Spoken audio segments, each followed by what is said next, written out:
کی قراردادوں کے مطابق حق خود ارادیت کی ہماری سٹرگل ہے.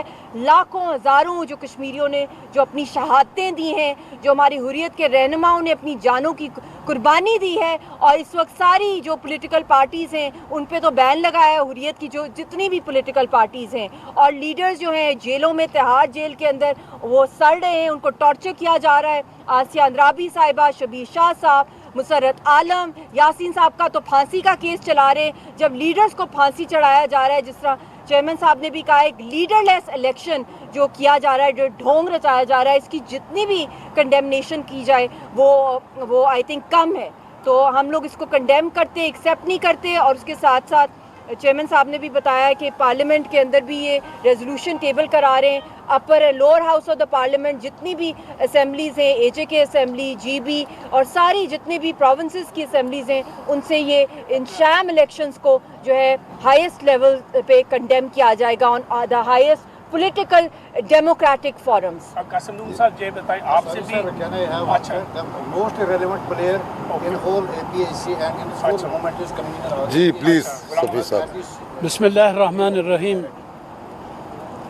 مقبوضہ جموں و کشمیر میں 10 لاکھ ہندوستانی قابض فوج کی موجودگی میں جو ڈرامہ رچایا جا رہا ہے اسے آپ ملٹری ایکسرسائز کہیے.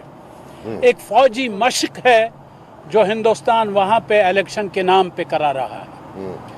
دوسری چیز یہ کہ حریت کانفرنس جو ریاستی عوام کے نبض پہ ہاتھ رکھتی ہے, جو ان کے جذبات کی ترجمان ہے, وہ ساری قیادت جیلوں میں ہے. انہیں باہر نہیں لایا گیا, انہیں قید و بند کی سختیوں میں گرفتار کیا گیا. ان کی عدم موجودگی میں ایک الیکشن ہو رہا ہے. ہندوستان کا یہ کہنا ہے کہ جموں و کشمیر میں نارملسی پیدا ہو گئی ہے. سوال یہ ہے کہ کیا ہندوستان کی 10 لاکھ فوج میں سے کوئی ایک فوجی بھی واپس ہندوستان چلا گیا ہے؟ آپ تو فوجیوں میں اضافہ کر رہے ہیں اور کہہ رہے ہیں کہ نارملسی ہے. آپ حریت قیادت کو جیلوں میں ٹھونس کے کہہ رہے ہیں نارملسی ہے.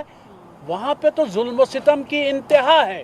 اور اسی طرح وہ الیکشن کیا الیکشن ہے جس میں آپ ہندوستان سے لائے ہوئے 50 لاکھ لوگوں کو ووٹرز کی حیثیت سے درج کرا چکے ہیں.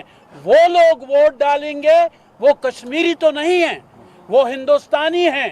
ہندوستان کے لیے ہندوستانی الیکشن کمیشن, یہ سب کھیل ہے ہندوستان کا. اس لیے کشمیری اس ساری پروسیس کو ریجیکٹ کرتے ہیں. اور آخری بات یہ کہ جموں و کشمیر کی جو متنازع حیثیت ہے وہ اقوام متحدہ میں مسلمہ ہے کہ یہ ہندوستان کا حصہ نہیں ہے بلکہ یہ ایک متنازع خطہ ہے. اور اگر وہاں پہ کوئی اسمبلی وجود میں آتی بھی ہے